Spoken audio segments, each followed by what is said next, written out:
welcome to the season debut of Friday Night Frenzy, presented by the Venice Pub and Pizzeria of Ishpeming. I'm Sam Ali. He's Jerry Taylor. We are going to co-host the show all season long right here on the UP Sports Authority, ABC 10. That's right, Sam. So why don't we get to work? We begin with our ABC 10 Game of the Week, voted on by you, the fans. Jeff Seberg and the Munising Mustangs battled West Iron County tonight in Munising. Early on, the Mustangs defense was on the money. Chase Brockhagen gets the carry, and he is met in the backfield by a number of horses. Dylan Matson, the first one to get to the ball for Munising. The Stangs now at the rock. Will Seymour looking for anyone to throw the ball to, and he would find a number of Wycons. Jarrett Hutton gets to Seymour for the sack. Late first quarter, the Stangs on the move. Thomas Hyde plays a little ping pong, bouncing off a few Wycons. However, there was no score after the opening quarter, so we go to quarter number 2. West Iron County having no luck on the ground, so they decide, hey, let's go to the air. Riley Thompson connects with Jake Polich for a gain of 15. More importantly, a first down. The Wycons decide, let's go back to the passing game again. However, Colin Murdoch says, think again. What a hit by Murdoch, and I'm guessing Thompson probably felt that one. Just before the half, the visitors get something going offensively. Phil King with the carry. King dips, dodges, and ducks his way inside the Mustangs' 5-yard line. A big run there from Phil King. The very next play for the Wycons, 1st and goal. Polich up the middle, finds pay dirt. Touchdown West Iron County. It was 6-0 Wycons at the half, but the Mustangs would score 2 touchdowns in the second half. Corey Cody and Will Seymour with the scores. The Mustangs winner chicken dinner 12-6 the final. To the scoreboards we go. Mark River Harris starts out the year with a big 14-13 win over Forest Park. Daniel Nasserini had both touchdowns for Forest Park. It's the Broncos' first win over the Trojans since the 2003 playoffs. Wow. Also winning tonight was Lakeland and Humboldt by pitching a shutout at Three Lakes, Wisconsin. 53-0 there.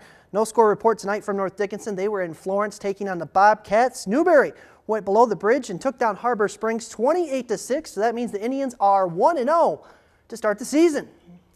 Let's go down the street from our studios to see Ishpeming take on Iron Mountain. First drive for the Hematites, and on 4th down, Ozzie Corp goes to the right side, and he's going to take this one all the way to the 1-yard line, but holding is called, and the play is wiped out. Tough break for Ishpeming. First play from scrimmage for the Mountaineers. Tanner Hootery finds Josh Tucker with a beautiful pass. Wow. He could go. Oh. No way. And he did. Touchdown, Iron Mountain. And that's how you start your season. Later in the first, the Mountaineers try again with the same pass right down the middle. Ozzie Corp says, nah, not this time. Corp would lead the comeback in the second half, scoring 2 touchdowns. The Hematites win this one 14-7, the final score. Let's go to Negaunee, where Paul Jacobson and the Miners hosted Manistee. The Miners up 40-0 in the halftime, and they would get the ball to start the third quarter. Jeffrey Matthews is going to field it. And watch Mr. Matthews go. He's going to make a couple of Emeralds miss. And guess what? He's going to take this one to the HOUSE, the house. 6 points there for Mr. Matthews. Looked like a touchdown, but guess what? Block in the back was called and wiped out the touchdown. As a matter of fact, lots of calls. Big plays called back tonight because of calls. Same drive here. Eric Voskuhl bounces off one defender, but JT Hoholik going to rip him down. He's already my favorite player here in the UP, but Voskuhl would get the last laugh. He gets the ball one more time, and there's no stopping him here. 6 yards on the score. Negaunee wins big in front of the big home crowd. 54-0, your final. We did not hear from Norway tonight, but in Wisconsin, the Calumet Copper Kings. Remember, they have that brutal schedule to start the year with. After one game, life is good. Calumet wins big at Northland Pines, 44-20. They play at Negaunee on Thursday. Should be a fun one. Let's stay in the Copper Country. Let's go to Houghton, where the Gremlins hosted the L'Anse Purple Hornets. Second quarter on 4th and 1.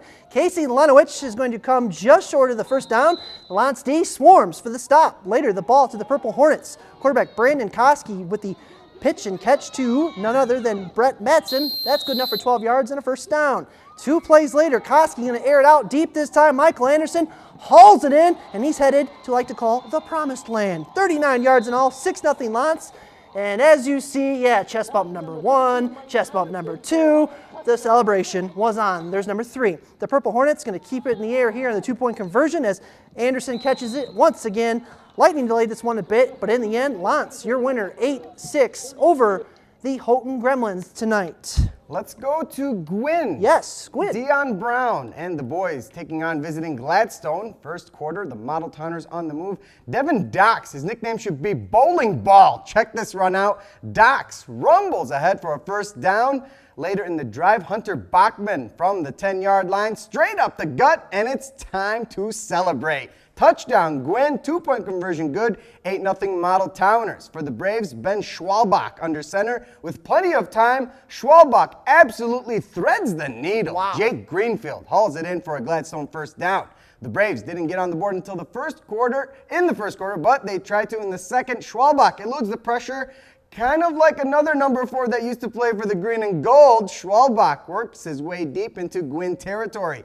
A little while later, the Braves knocking on the door. Ross Myron just bulldozes his way through that door. Gladstone would win a hard-fought game, 21-14 over the Model Towners, the first win for new head coach Jeff Hansen. Congrats to Coach Hansen. Back to the scoreboards we go. Kingsford won at home tonight against West De Pere, Wisconsin, 30-14. Cole Moreau had a 95-yard rushing touchdown for the Flivers that busted the game wide open. And Sam, no penalty flag on that one. To 8-man action tonight. We couldn't get the score from the Baraga game, but Rapid River just wins, and wins some more. 26-12 tonight at Onaway. And at North Central, not sure if the Jets were playing basketball or football. I'll guess football. Wow. In their first ever 8-man game, the JETS, Jets, put up 82 points against Charlton Heston.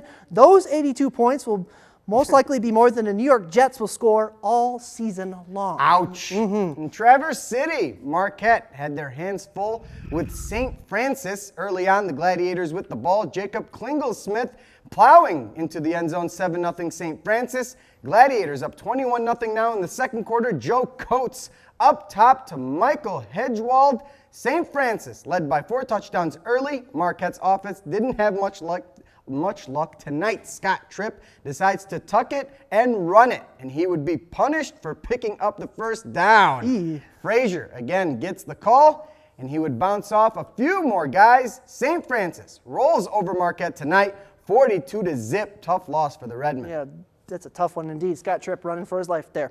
A matinee football game today, an 8-man football. It's Ontonagon playing at Cedarville. No score in the first, so we jump ahead to the second. 1 minute in, the Trojans, Mike Haskey plows up the gut for a 2-yard score. PAT fails 6-0. The ensuing kickoff, the Gladiators freshman Noah Carto going to take it 87 yards to tie up the score just like that. Just a freshman too, once again. A few minutes later, QB Trey Norris fumbles a snap, but he recovers and yes, just gets it across the goal line.